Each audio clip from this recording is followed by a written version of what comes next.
ایک نہایت سنگین اور تشویشناک معاملہ ہے جو فیصل آباد کے علاقے غلام محمد آباد خصوصاً سوچک میں عرصہ دراز سے جاری ہے۔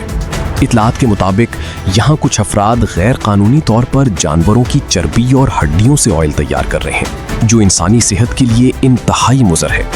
یہ لوگ اس ناقص اور غیر معیاری آئل کو نہ صرف مارکیٹ میں فروخت کرتے ہیں بلکہ اسے معروف اور اعلیٰ برانڈز کے نام سے پیک کر کے عوام کو دھوکہ دیتے ہیں۔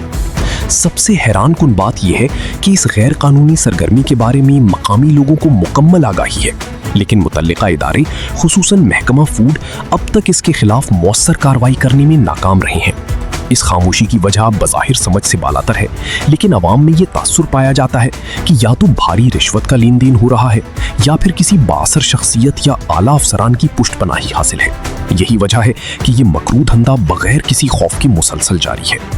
یہ آئل نہ صرف ناقص ہوتا ہے بلکہ اس کی تیاری کا عمل بھی انتہائی غیر صحت بخش ماحول میں کیا جاتا ہے۔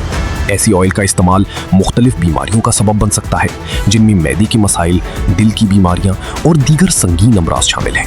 جب یہ زہریلا آئل خوبصورت پیکنگ میں دکانوں پر دستیاب ہوتا ہے تو عام شہری دھوکے میں آ کر اسے خرید لیتے ہیں، جو کہ ایک کھلی زیادتی اور انسانی صحت سے کھیلنے کے مترادف ہے۔